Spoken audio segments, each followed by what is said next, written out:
Bon, salut Maxence, je te laisse te présenter un petit peu, me dire qui t'es, qu'est-ce que tu fais, etc. Ok, du coup je m'appelle Maxence Herman. Moi je suis préparateur physique. Mon poste c'est conseiller technique fédéral. Du coup je suis salarié d'une ligue de handball dans les Hauts-de-France. Ok. Et du coup avec la plus grosse partie de mes missions sur la préparation physique d'un pôle espoir handball féminin. Ok. C'est quoi ton rôle, du coup, principalement au sein du pôle? Qu'est-ce que tu fais? Qu'est-ce que tu fais, quoi?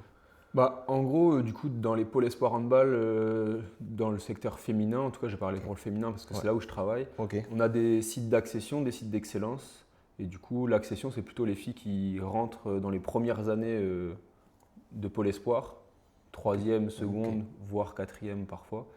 Et du coup, les sites d'excellence, c'est les filles qui sont plutôt en fin de parcours dans leurs 2 dernières années. Et donc, moi, j'interviens sur le site d'excellence. Et bah, en gros, ma mission, c'est toute la partie gestion et organisation de la prépa physique dans le pôle. Donc voilà, avec des missions standards de préparateur physique qui sont essayer de développer des qualités physiques, essayer de prévenir un peu les Hmm. blessures, ou en tout cas faire en sorte qu'elles passent le plus de temps possible sur le terrain. Avec la philosophie de se dire qu'une joueuse de handball, elle ne vient pas forcément là pour faire de la prépa physique. Et du coup, l'idée, c'est de se dire, au plus elle passe de temps sur le terrain apte à faire du hand, Mieux au c'est. plus elle peut développer son niveau handballistique. Et du coup, je considère que c'est un peu ça ma mission première. Et pour aller un petit peu plus loin et pour avoir une perspective un peu plus long terme, je dirais que je dois aussi les préparer à la suite de leur parcours de performance et du coup leur donner un peu des Hmm. outils, une maîtrise des différents outils Hmm. de la prépa physique pour faire en sorte que peu importe le centre de formation dans lequel elles vont, elles soient manipulables par le futur prépa physique du centre. Parce que justement, on a quand même tendance à se dire chez les jeunes que la prépa physique, tout ce qui va être musculation, etc., c'est souvent un peu. Il y a encore un peu ce côté, il ne faut pas en faire avec les plus jeunes, etc. Du coup, moi, ce que je me demande vraiment, c'est qu'est-ce que tu fais, enfin, qu'est-ce que tu mets en place à cet âge-là, en principe, vraiment principalement pour justement les amener petit à petit vers des trucs peut-être un peu plus techniques pour après, quoi. Qu'est-ce que tu mets vraiment en place au début à cet Bon, âge-là, quoi. honnêtement, moi, je n'ai pas du tout une vision de faire complètement différemment Hmm. que ce que je ferais sur un athlète adulte. Tu vois. Alors Ok, forcément, il y a des adaptations. Je fais preuve d'un peu plus de patience dans la progressivité et dans la planification. Enfin, en tout cas, j'essaye. Mais, euh, mais voilà, j'essaye de l'entraîner pour que ce soit progressif et que son corps il s'adapte progressivement à des intensités plus élevées, à un volume qui est de plus en plus élevé et à des exercices qui sont de plus en plus exigeants en termes d'intention, d'intensité et aussi de réalisation technique. Tu vois. et du coup, en termes de qualité, est-ce que tu mets le focus quand même sur quelque chose en principal ou est-ce que niveau qualité, par exemple, je sais pas, travailler plus un peu la force, enfin toutes ces choses-là, peut-être même ce qui va être la proprio, est-ce que tu mets quelque chose en priorité ou vous travaillez un petit peu tout directement Non, un peu tout. Après, sachant que je reste un préparateur physique qui est au service du handball et notamment du coach qui est responsable de la structure. Et du coup, j'ai aussi enfin, on me demande de se travailler certains objectifs, tu vois. Ok. Donc, je dois aussi m'inscrire dans ces Hmm. objectifs-là, sachant que Ouais. moi, j'ai aussi la conviction que ouais, faire de la muscu avec des charges libres, c'est important. Et du coup, j'en mets et elles en ont 2 fois par semaine, par exemple, des séances de Ok. muscu en salle, tu vois. Ok. Et sur le terrain, vous faites un petit peu, enfin, par exemple, j'y pense à des sprints de la course, etc. Vous avez un peu des situations de terrain, j'imagine aussi. Ouais, alors on a des situations terrain où on travaille, on travaille des sprints, des situations un peu juste de sprint, des situations un peu jouées, mais pas forcément des situations intégrées. On n'a pas Ok. du tout, Ouais. alors, dans notre organisation, on n'a pas du tout une organisation où on a souvent du travail de prépa intégré dans le hand. Ouais. On essaye, Ok. dans notre organisation, on dissocie Hmm. souvent, enfin tu vois, concrètement, les filles elles sont en cours toute la journée, elles finissent les cours à 16 heures. Nous on est implantés dans le lycée, Ok. donc elles sortent de cours, elles montent dans la salle de PS du lycée. Et à 16h30, on commence l'entraînement jusqu'à 19 heures pour les jours où on s'entraîne en soirée. Et tu vois, concrètement, la séance, elle se décompose en 2 temps où elles ont un temps prépa physique Ok. de 1 heure, 1 heure et quart, et le reste, 1 heure et quart, 1 heure et demie, qui va plutôt être orienté handball, tu vois. Ok, et en termes d'entraînement, elles ont combien handball? Alors, du coup, elles s'entraînent le lundi soir, Ok, le mardi matin exclusivement handball, pas de prépa physique, le mardi soir, handball PP, mercredi après-midi, jeudi après-midi. ok. Sachant qu'après, le vendredi soir, elles retournent vers leur club, parce qu'elles sont Ouais. licenciées dans leur club, pour s'entraîner avec leur équipe le vendredi soir et jouer la compétition le week-end. Ok.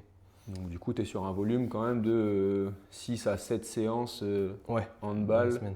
tu vois, à la semaine, ce qui est un volume assez important pour des athlètes, tu vois, qui arrivent à partir de 14-15 ans. Ouais. Donc, Et je me demandais du coup, par rapport à tout ça, justement, pour gérer le volume, vous faites des suivis, est-ce que vous faites des petits, par exemple, je sais, petits wellness ou des trucs comme ouais, ça? ouais, tout à fait. Bah, du coup, on a, nous à la Fédé, on a une convention, on est affilié avec MyCoach. Ok. Je sais pas si ça te parle. Samedi, ouais, je crois Ouais. que j'avais déjà vu ça. Mais du coup, on est affilié à cette appli. On a des questionnaires d'état de forme tous les matins Ok. et des questionnaires de ressenti de séance après chaque séance. Donc voilà. Après, on essaye de le mettre en place progressivement. Moi, c'est ma 3e année sur la structure. Et tous les ans, j'essaye d'augmenter un peu l'utilisation de cette appli pour avoir un suivi de plus en plus précis. Après, le truc, c'est que j'ai aussi d'autres missions au sein de la ligue, plus orientées formation de cadres, d'entraîneurs et de bénévoles. Et du coup, le temps à dispo pour traiter ça et le Ouais, réutiliser. forcément. Donc, en fait, avec le coach, tous les matins, on s'appelle pour faire un point, tu vois. Et en fonction des questionnaires, on essaye de voir les filles qui sont en difficulté, les filles qu'on devrait alléger un petit peu ou adapter, et les filles qu'on doit éventuellement mettre au repos s'il y a besoin, voir les petites blessures, etc. Ok, ça c'est quelque chose qui est bien suivi, enfin, dans le sens où les filles, c'est pas trop répétitif de devoir le faire tout le Ouais. temps, ça se fait, enfin, elles le font bien? Bah, elles le font bien dans l'ensemble. Après, il y a des périodes où bah, forcément on doit leur rappeler un petit peu. Tu vois, c'est quand même des filles qui ont une charge globale hyper importante. Tu vois, entre eux, mine de rien, c'est quand même des élèves lycéennes qui ont toute leur scolarité à gérer avec des organisations de l'éducation nationale qui est propre à l'éducation nationale et qui Forcément. parfois est compliquée à coordonner avec le sportif. Donc ouais, des fois, elles oublient le matin en se levant, quand elles ont un DS de 2 heures, de se dire ah, je dois aussi penser à faire mon questionnaire MyCoach, tu vois. C'est vrai Mais que… dans l'ensemble, je pense qu'on a un taux de réponse qui est important. Et puis on a aussi la philosophie de se dire qu'elles doivent être actrices de leur projet. Et du coup, ça fait partie des contraintes aussi du haut niveau, de se dire que bah, j'ai un questionnaire. Et puis au final, le questionnaire, tu vois, tous les matins, c'est le même.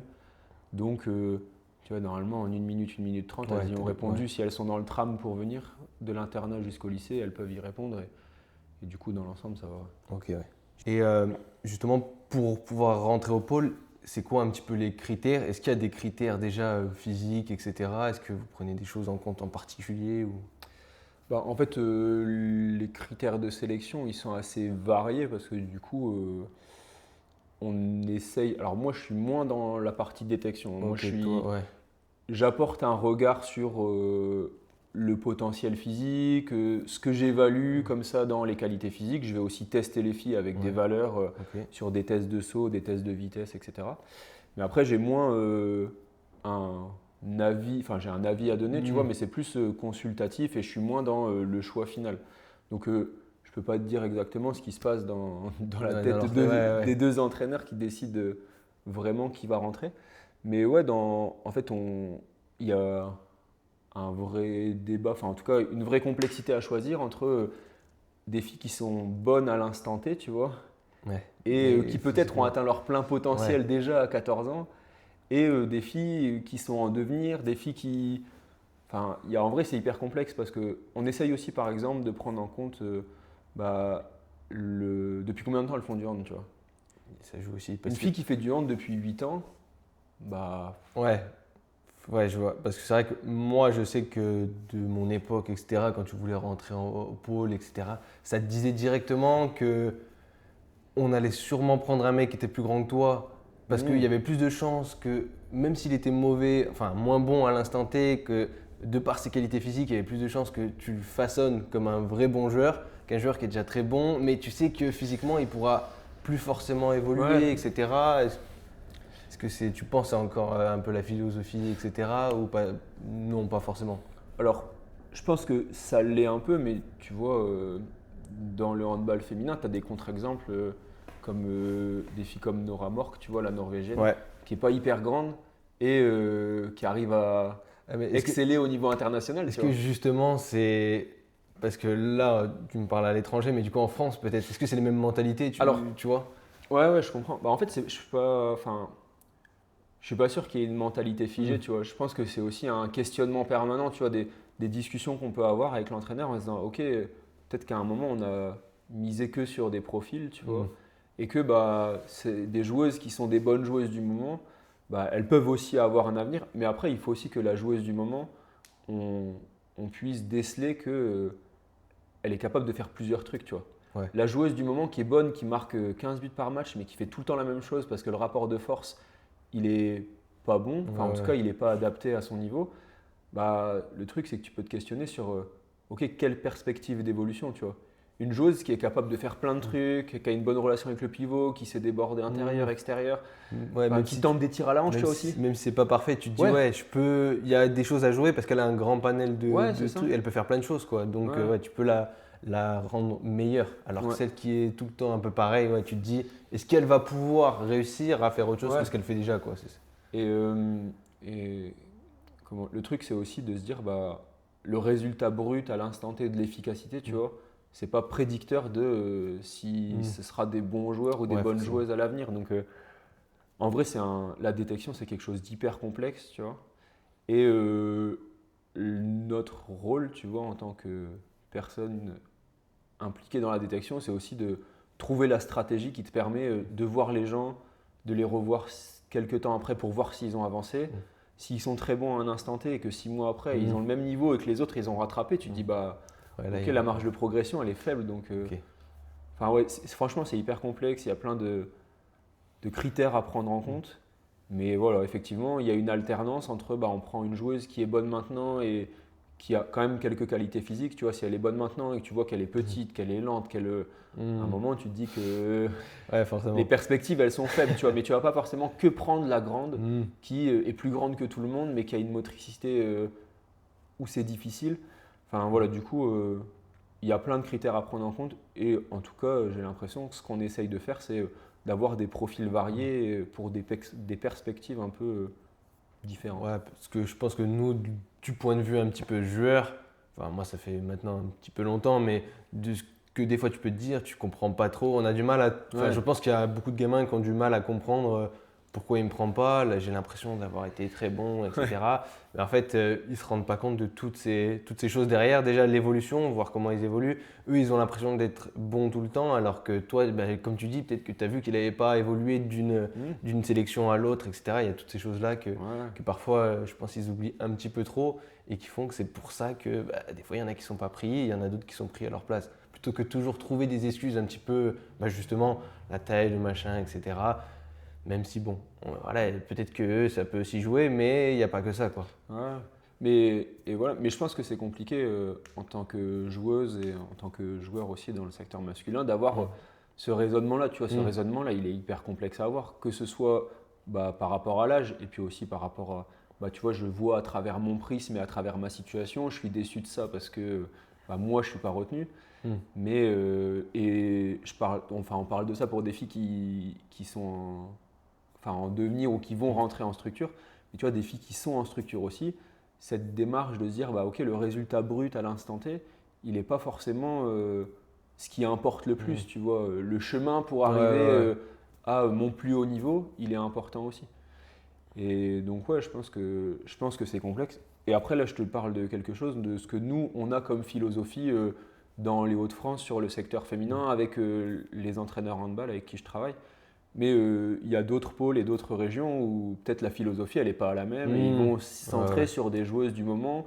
Et tu vas aller, là, on est en compète interpôle et tu vas avoir des équipes où il y a peu de profils, tu vois. Il y a plus des bonnes joueuses de ballon du moment, Ok. il va y avoir des résultats, mais Mm. derrière, est-ce qu'il va y Ouais. avoir de la perspective à long terme? Je ne sais pas, tu vois. Ouais, c'est ça, parce Et que les pôles, c'est aussi ça qu'ils essayent de voir. C'est pas juste avoir la meilleure équipe sur l'instant T, mais ouais, c'est de créer des joueuses qui plus tard vont pouvoir aller dans le haut niveau et justement servir à l'équipe de France, etc. Ouais. Avec un vrai regard long terme plutôt que très court terme. Oui, c'est bien, on a gagné les Interpol, on a gagné ci, Ouais. mais si derrière il n'y a aucune progression, aucune logique pour aller apporter justement des profils un peu différents et qui vont vraiment peut-être performer plus tard, il y a tout ça aussi à prendre en compte, quoi. Non, c'est clair.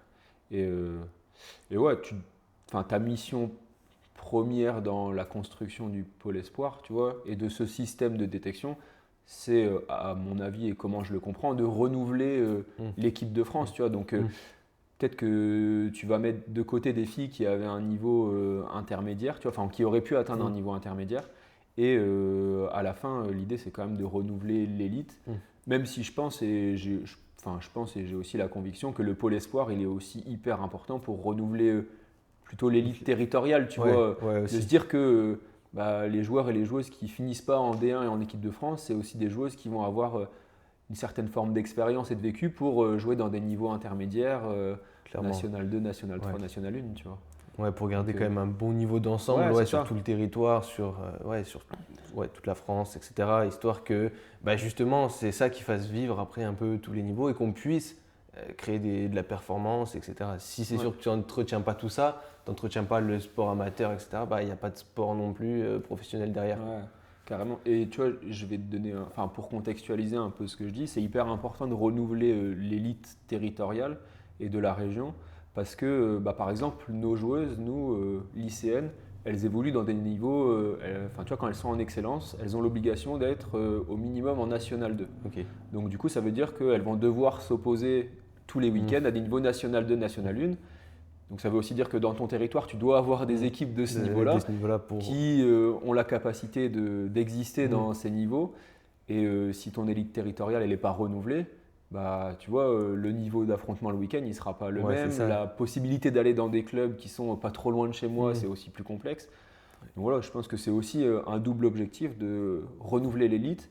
Mais aussi pour renouveler l'élite et permettre aux filles d'avoir un niveau d'opposition le week-end important, l'élite territoriale est proche, elle est importante. C'est ça. L'un sert à l'autre et l'autre sert à l'un, quoi. Donc tu es obligé d'avoir des deux, quoi.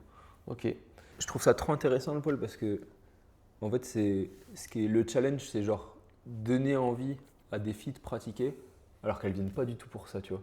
Ouais. Et ça, je trouve que trouver des petites stratégies, et puis dans ta façon d'animer les séances, tu vois que quand tu as des filles qui commencent à s'impliquer dans le truc, qui commencent à y voir du sens, je trouve que c'est hyper intéressant ce travail-là dans le pôle espoir. Moi, ça me passionne de me dire, ok, je vais réfléchir pas que à la séance que je vais faire, mais je vais réfléchir à comment j'anime, comment j'amène les choses, comment je les explique pour que la gamine, elle se dise, ok, ouais, en fait, c'est bien, je vais m'investir dans le truc, tu vois. Et ouais, je trouve que ça, c'est hyper passionnant. Et ce qui est cool aussi, avec le public féminin, je connais que ça, tu vois, mais dans les discussions que j'ai pu avoir, j'ai l'impression que c'est un peu une particularité du public féminin, c'est qu'elles cherchent vachement à comprendre pourquoi elles font les choses, tu vois. Et du coup, toi, ça t'oblige à savoir pourquoi tu les planifies, tu vois. Tu peux pas te dire, vas-y, je mets 3 exos et vas-y, on verra ce qui se passe, tu vois. Petite question. Je sais pas, j'ai vu ça sur Insta. Non, tu vois. Tu dois avoir une réflexion derrière, tu dois savoir pourquoi tu le fais, tu vois. Je me suis déjà retrouvé en séance, tu vois, après une grosse séance de fractionné, à faire un mini cours de physiologie, tu vois, pour dire, ok, hier on a fait ça, c'était dur, mais c'est important parce que faut que tu te situes là, et pour progresser, tu dois le faire, tu vois. Je trouve personnellement, c'est vraiment, moi, c'est ce qui me passionne le plus souvent, je le vois avec les gens que je peux accompagner, c'est qu'il y en a, ils posent aucune question et je trouve ça tellement dommage. Et il y en a, ils ont l'impression que quand ils vont te poser une question, ça va te faire chier ou quoi, alors qu'en fait, toi, tu es là, tu reçois la question, tu es en mode yes, je vais pouvoir un peu parler de ce que je dis et de ce que j'aime faire, quoi. Et pourtant, c'est vraiment le plus important, je trouve, de pouvoir argumenter ce que tu fais, de pouvoir un peu dire pourquoi tu le fais. Et je trouve que ça donne des discussions super intéressantes. C'est vrai que je trouve que quand tu t'engages dans ce processus de je veux savoir pourquoi je le fais et pas juste je le fais, je trouve que ça t'amène un peu dans une autre dimension et forcément après tu comprends mieux les choses et tu comprends pourquoi tu dois faire telle chose, pourquoi c'est important, enfin bref, toutes ces petites choses-là qui font que voilà. Ouais, c'est clair. Et je trouve que tu vois, pour le coup, vu que tu parles de cet accompagnement un peu à distance, tu vois, je trouve que ça, c'est une compétence que j'essaye de développer sur l'accompagnement à distance. C'est que tu vois, moi j'ai quelques athlètes qui viennent me questionner un peu, tu vois, avec qui on échange beaucoup. et j'ai des athlètes, je dois aller les chercher à chaque fois, tu vois, parce qu'ils sont C'est pas ça. du tout dans l'interaction. De ouf. Ils ont le programme, tu vois, je fonctionne sur une appli ou je fonctionne sur TrueCoach, tu vois, Ouais. et ils ont le programme, ils savent qu'ils ont leur séance pour la semaine, et je dois essayer, et tu vois, je dois un peu me faire violence, tu vois, entre guillemets. En tout cas, je pense que j'y arrive de mieux en mieux pour rendre le suivi interactif, mais d'aller chercher ce truc-là, tu vois. Alors qu'en présentiel, sur des filles, bah, pas du tout, tu vois. Si elles viennent me voir, j'ai 5-6 questions par séance et c'est trop intéressant. Franchement, c'est exactement le même ressenti que j'ai, c'est que moi je le vois, mais c'est même les trois quarts, tu es obligé d'aller les relancer. Ouais. Alors que, parce que tu vois, par exemple, moi dans mes accompagnements, je propose donc juste le programme où Ouais. normalement c'est voilà, les gars qui aiment être un peu autonomes Ouais, ou des ils fois ont leur quand t'es un PDF, peu- etc. Bref, ils ont leur séance, même si je reste dispo, tu vois, je réponds Ouais. aux questions, ouais, ça a tendance à tourner sur des suivis des fois. Mais pour moi, la personne qui vient vraiment prendre un suivi, c'est qu'elle a envie qu'on s'occupe d'elle Ouais. et que justement elle te fasse ses retours pour que toi t'adaptes tout par rapport à elle. Mm. Et au final, ce que je remarque, c'est qu'il y en a énormément, moi dans mes suivis, qui prennent le suivi et qui après, c'est vraiment si j'envoie pas un message de la semaine, je peux ne pas avoir un message de la semaine. C'est du coup pareil, j'essaie de relancer, de dire bah comment qu'est-ce que tu as pensé de la séance, comment ça va cette semaine, est-ce que tu vois tous les petits trucs comme ça. Mais c'est vrai que des fois tu as l'impression que bah, c'est toi qui dois faire les choses à sa place. C'est pas un truc qui me dérange forcément, mais sur la longue, je trouve que c'est presque en fait ça peut avoir un petit côté pervers selon moi parce que tu te retrouves à toi devoir penser au gars, tu Ouais. vois, pour pouvoir t'organiser. Et ça peut vite être une charge mentale. Je pense Ouais. qu'il peut être un peu compliqué, tu vois, à gérer. Après, je sais non. pas toi comment tu le vois, mais Non, je suis d'accord. Et en fait, moi, j'ai compris ça grâce à un pote qui s'appelle Romain Bénézit, tu vois. Je sais pas si tu vois, ça te parle. ça Il me est dit un peu pas. sur Insta. Et, euh, comment? Et en fait, il m'avait dit, bah ouais, en fait, des fois, c'est à toi, tu vois, d'aller chercher l'info et d'être proactif dans la relation coach-coaché pour bah, avoir cet échange-là, tu vois. Alors, je pense que effectivement, tu vois, dans la vision du coach, tu te dis, ouais, le mec, il a envie d'être accompagné et tout. Mais je pense qu'il y a aussi des gens qui viennent chercher en suivi, bah, tu vois, un programme qui leur correspond, qui s'adapte aussi à leurs contraintes de temps en temps. Tu vois, si jamais il manque une séance, bah, peut-être Ok. que je vais réadapter la Ouais. séance du lendemain, tu vois. Et du coup, je suis pas sûr que ce soit les attentes de tout le monde, tu vois, d'être suivi, tu vois. Ouais, je vois ce que tu veux dire. Ouais, c'est pas forcément le côté humain, enfin humain. Ouais, Le côté vouloir échanger régulièrement, c'est peut-être le côté vraiment s'ils ont besoin à un ouais, moment, ils veulent être voilà, suivis pour ouais. ça, quoi. Et je pense que au-delà du suivi, je pense que tout le monde n'a pas envie de comprendre ce qu'il fait, tu vois. C'est vrai. Toi, Ouais, tu vois, faut tout le monde se l'accepter, je dit pense. pas, vas-y, pourquoi je fais de la plio au début, pourquoi après je fais un bloc de force, tu vois. Et en fait, il y en a, ils ont envie qu'on leur donne et qu'ils vont à la salle, ils aillent à la salle, pardon, et qu'ils regardent leur programme, hop, je le fais, Ouais, je me barre et c'est fini, j'y pense plus, tu vois. ouais. Parce que tout le monde n'est pas passionné Mm. comme nous on peut l'être, tu vois. Non, c'est clair. C'est Donc, clair. ouais. Et je me demandais, par exemple, tout à l'heure, on parlait des wellness avec les filles. Est-ce qu'avec tes clients comme ça, tu as aussi des wellness, des petits Non. documents ou... Bah, j'avais essayé de le mettre en place sur des questionnaires Google Forms, tu vois. Ouais, Et ça n'a jamais pris avec les athlètes que j'avais à ce ouais, moment-là. c'est à peu Donc près ce en que je gros, remarque aussi. ouais, franchement, ça n'a pas pris du tout.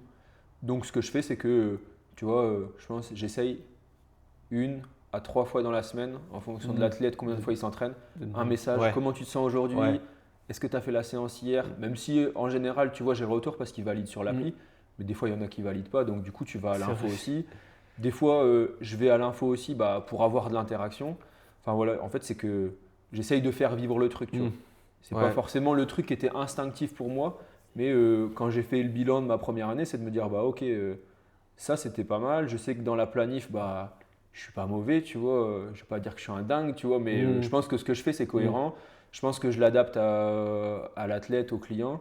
Je pense que j'essaye de l'adapter à ses contraintes, mais l'avantage aussi c'est que j'ai une certaine forme d'expertise dans l'activité handball, donc je sais que quand je vois jouer les joueurs bah, ou les joueuses, bah, je sais comment elles jouent, tu vois, ou comment ils jouent. Donc, bah, je sais que je peux travailler plus sur certaines choses, développer plus certaines qualités physiques. Donc il y a cet aspect-là. Mais bah, voilà, le truc, c'est OK, il faut que je sois plus proactif dans l'interaction pour que ce soit plus vivant, qu'il y ait plus d'échanges, que j'ai aussi moi plus d'infos pour programmer un peu mieux.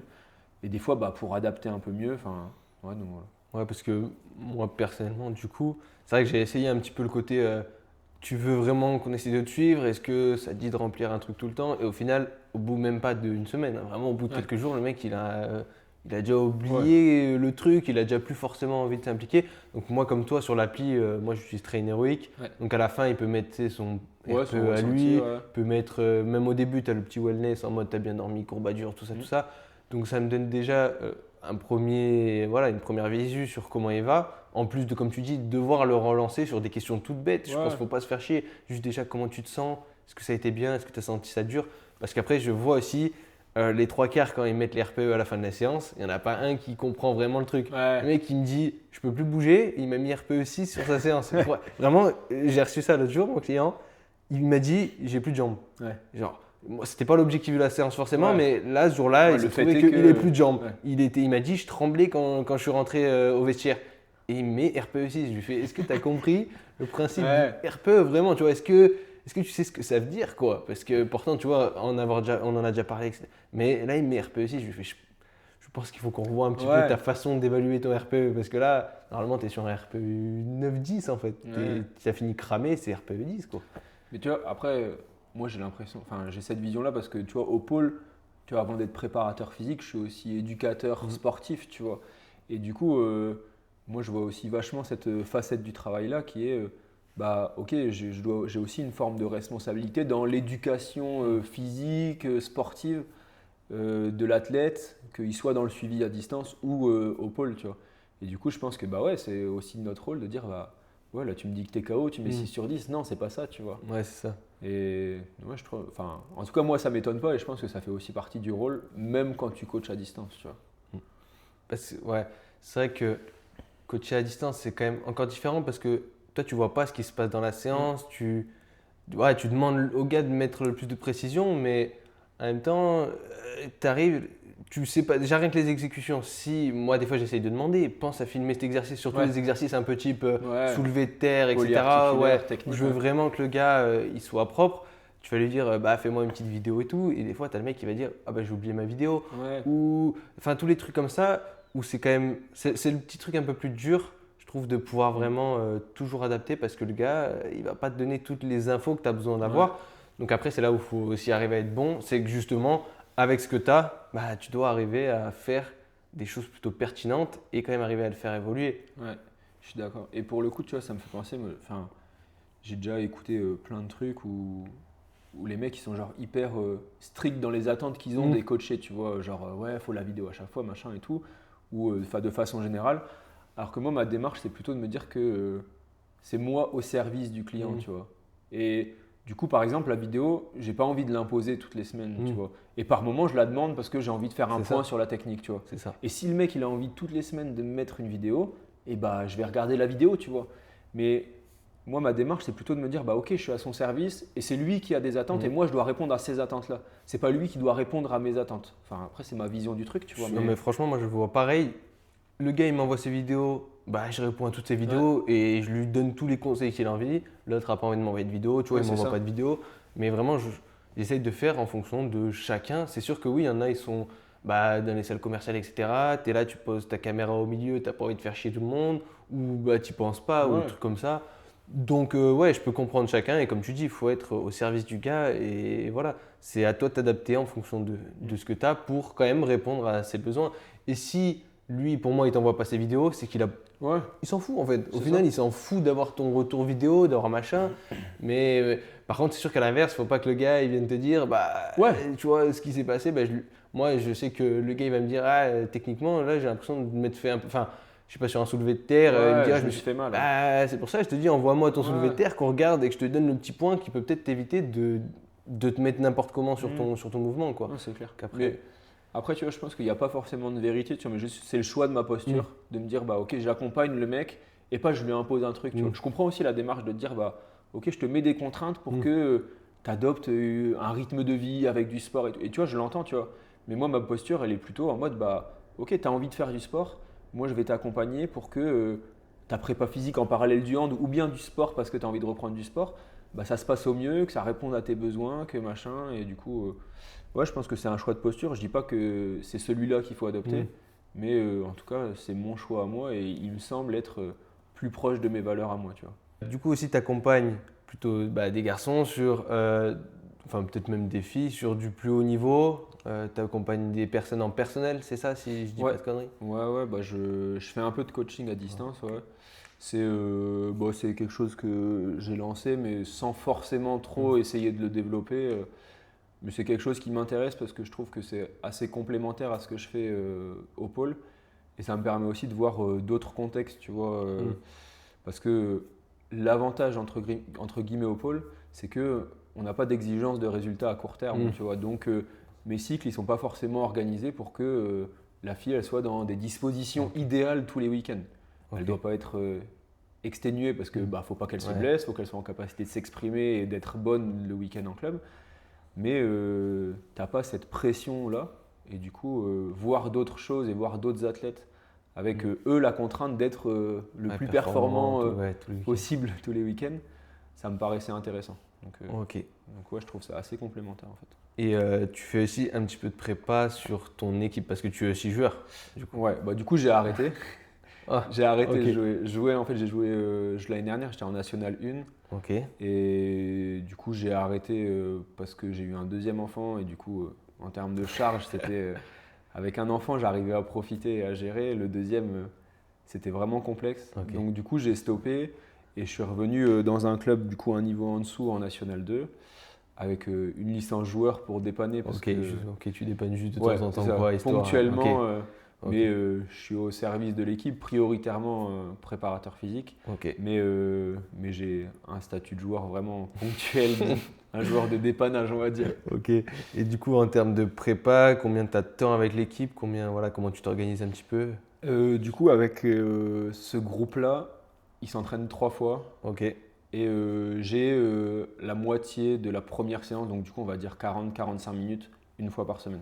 Et du coup, sur 45 minutes, qu'est-ce que tu essayes de mettre en place pour dire, parce que 45 minutes, tu es obligé d'être bon sur les 45 minutes et de proposer quelque chose de bien rodé, j'imagine quand même, parce qu'il faut être efficace. Ouais. Ma démarche, quand je suis arrivé dans ce groupe-là, parce que c'est un groupe dans lequel j'ai joué avant de partir 4 ans en National 1, j'ai évolué 8 ans là-bas, du coup au Mélanton Handball. Et je sais que c'est un groupe qui n'est pas forcément très intéressé par la prépa physique. Alors le groupe il a évolué, les joueurs ils sont un peu différents, donc du coup, mais j'ai conscience que des personnes qui travaillent, qui jouent en National 2, qui ne sont pas forcément rémunérés et qui viennent 3 fois par semaine, ils ont plutôt envie de faire du handball que de faire de la prépa physique. Donc moi, ma première démarche était de me dire, ok, il faut que ce soit varié, même si ce n'est pas forcément le plus optimal. Il faut que ce soit parfois ludique pour être intéressant. Il faut que quand j'essaye de mettre en place des blocs de renfort, ce soit assez enchaîné parce que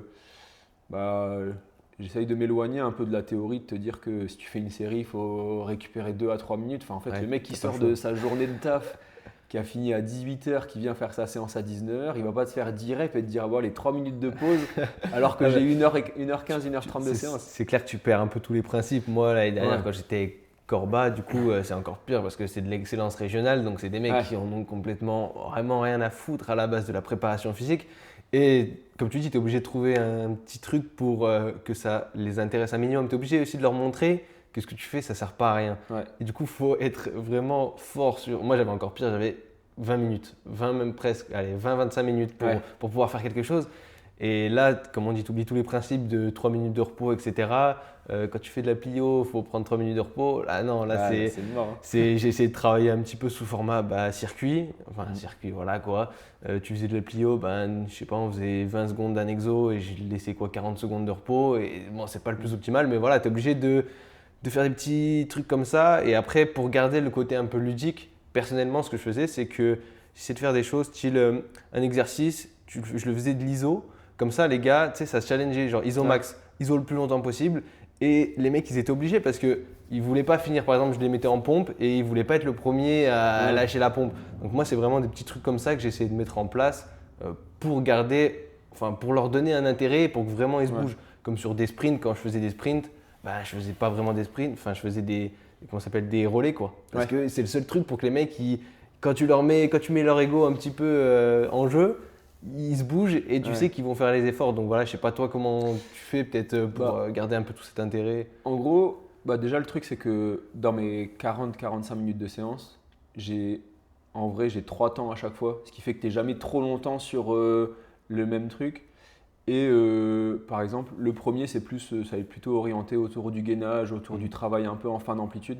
Parce Ok. que je trouve que encore plus que dans le pôle espoir, dans la facette pôle espoir, tu vois, tu es dans un groupe de seniors où tu n'as pas beaucoup de joueurs. Enfin, en tout cas, Mm. tu peux pas te permettre Mm. d'avoir 3 blessés à la fois. Ouais, ça c'est clair. Et du coup, ma première chose, c'est de me dire, bah, ok, qu'est-ce que je mets en place pour que les joueurs ils soient Mm. le moins blessés possible, qu'ils aient le moins de douleurs qui les gênent dans leur pratique pour être le plus performant possible et pour gagner le week-end.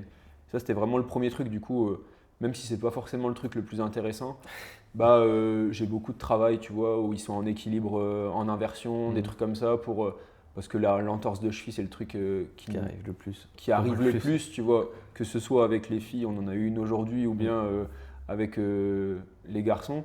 Et du coup, là, tu vois, depuis le début de l'année, on en a eu une demi, tu vois. Et du coup, je trouve que, enfin, tu vois, je me dis, ok, ce que je mets en place, ça fonctionne. Enfin, en tout cas, ça fonctionne. Pour l'instant, Mm. je suis pas à l'ouest, quoi. Exactement, ouais, c'est ça. T'es en mode, tu vois que quoi qu'il arrive, Ouais, même si tu sais que on n'est jamais 100% responsable, enfin, ouais, c'est pas tout grâce à nous, ça on le sait très bien, parce qu'il y a aussi bah, tout le contexte, etc. ouais, Mais quand tu vois que à l'inverse, il n'y a quand même aucune blessure et rien du tout, bah forcément, tu te dis que en tout cas, tu vas pas dans la mauvaise direction. Parce ouais, que c'est là, clair. c'est quand tu commences à voir les blessures, les gars qui râlent vraiment, qui disent je suis crevé, j'ai machin, c'est là où tu comprends que tu peux aller dans la mauvaise direction. Ouais, Mais ouais, là, au c'est moins, clair. tu sais que tu es bien dans ton truc, quoi. Mais en plus, c'est tellement ça parce que, enfin, pour le coup, ce groupe-là, c'est un groupe qui vit bien. Mm. Tous les mercredis soirs, il y a une bière qui s'appelle le Credi Canette pour aller boire sa bière. Euh, Et tu vois, du coup, tu sais que enfin, cette partie-là, elle n'est pas optimisée, tu vois. mm. Donc, toi, tu essayes de faire ton max dans ta partie. Et tu te dis que si ça fonctionne, bah, c'est que ta partie, t'es pas à côté de la Ouais, plaque c'est parce qu'à ça. côté, l'hygiène, elle est pas ouf. Que bah, derrière, il y en a peut-être une petite partie qui font de la prépa à côté, mais c'est pas la majorité, enfin, tu vois. Donc ouais, c'est déjà bien. Il y a ce temps-là. J'essaye aussi de caler des temps de renfo. J'ai 2-3 barres qui traînent, tu vois. Mm. J'utilise quelques TRX pour avoir 2-3 matos. Mais j'essaye de m'adapter pour faire des blocs de renfo, tu vois. En général, j'essaye d'avoir deux stratégies. Soit j'ai un bloc entre 2 et 4 exos. Et tu vois, je leur dis, bah, vous avez 10 minutes Ok. et vous devez Ouais. faire les tours, un max de tours Mm. possible en récupérant à la fin de votre bloc, en essayant de vous Ouais, autogérer, tu ouais, vois. de pas Si finir t'es cramé. rincé, Ouais, ouais, ouais. si t'es rincé, bah, tu prends 1 minute 30. Si ton intensité, elle était pas ouf sur le premier tour, bah, tu peux te dire que tu peux repartir un peu plus vite, tu vois. J'essaye toujours d'utiliser des indicateurs d'intensité, que ce soit avec ce groupe-là, le Mélantois, ou avec le pôle, tu vois, avec des RPE, des Mm. RIR, tu vois. Et je trouve que ça permet aussi de les éduquer, tu vois, à l'écoute de soi et à toujours s'impliquer un peu plus dans le truc, tu vois. Si je lui dis juste 10 reps, bah, je me dis il va faire ses 10 Ouais. reps. Et si je lui dis 10 reps et tu dois être à 8 sur 10, peut-être qu'il va Ok, ouais, il va. s'investir un peu plus, tu vois. J'essaye d'utiliser des petits tips comme ça un Mm. peu pour faire en sorte qu'il soit acteur du truc et qu'il subisse pas le temps de prépa. Donc soit je fais des blocs comme ça et tu as 2 ou 3 blocs et tu vois, je dis bah, en 20 minutes c'est torché, ils ont Mm. 10-10. Ou bien ce que j'essaye de faire des fois quand j'ai pas forcément, enfin quand je veux varier ou que j'ai moins de matos à dispo, bah tu vois, je prends un exo et je fais des EMOM, tu vois, je leur dis ouais, tu as un EMOM de Ça 6 marche bien, minutes ça. sur des pompes, un EMOM de 6 minutes sur du Mm. tirage au TRX. Ça pour le coup, tu vois, ils travaillent 15-20 secondes, ils ont 40 secondes de repos. Tu fais 4 EMOM de 5 minutes, tu as fait un exo de Ouais, tirage, ça. un exo de poussée, un exo de chaîne antérieure, un exo de chaîne postérieure. En 20 minutes, tu as tout torché. Ouais, ouais. Tu te dis qu'ils ont bien bossé quand même. Et donc ouais, c'est les deux façons dont j'organise un peu. Et après, j'essaie, et toutes les semaines, je mets du sprint. Toutes les semaines, je mets une fois du sprint, ça me semble important dans l'activité handball. Et je pense que, enfin, je te dis du sprint, on va travailler plutôt sur de l'accélération, Ouais, tu vois. pour Et les du appuis, coup, etc. ouais. Et puis en fait, j'ai le sentiment que c'est un truc qui demande pas beaucoup d'organisation Pas de et matériel qui non plus en peut, ouais, réalité, hein. c'est ça. T'as pas trop de C'est. matos, sauf si des fois, j'utilise des balles de tennis pour varier un Mm. peu, tu vois, pour rendre les choses un peu ludiques. Mais en réalité, je pense que dans l'activité handball, c'est un facteur déterminant, tu vois. Sur les premiers appuis, est-ce que tu es capable sur les premiers appuis, est-ce que tu es capable d'aller dans l'espace, de changer de direction, tu vois. Et donc, ouais, des sprints en variant un peu, en mettant des changements de direction, en travaillant un peu en courbe, des trucs comme ça. Donc, ça permet d'avoir de l'opposition et surtout, dans l'optimisation du temps, ça leur permet d'être carrément chaud quand ils arrivent tout de suite sur Mm. la partie handball.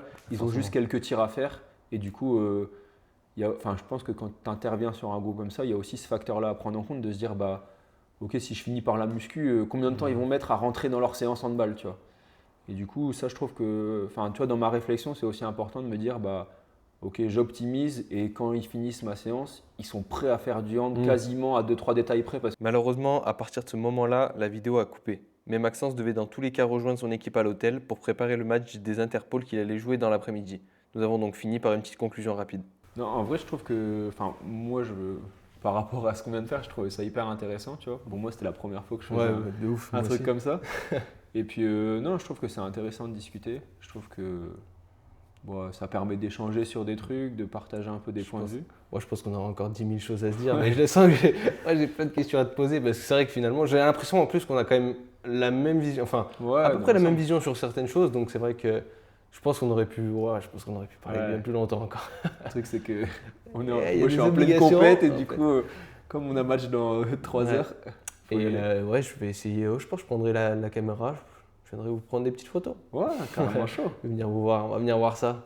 Ouais, trop bien. Bon, merci à toi. Bah, merci à toi aussi, hein, ça fait plaisir. Ouais, carrément. Espérons qu'il y ait une prochaine un jour. Bah ouais, bon, peut-être l'année prochaine, on reviendra à Bourg de Péage. Hein. Peut-être. Peut-être que je me retrouverai dans les Hauts-de-France, on ne sait pas pourquoi. Ouais. Bon, en tout cas, bon. Allez. À bientôt. À bientôt.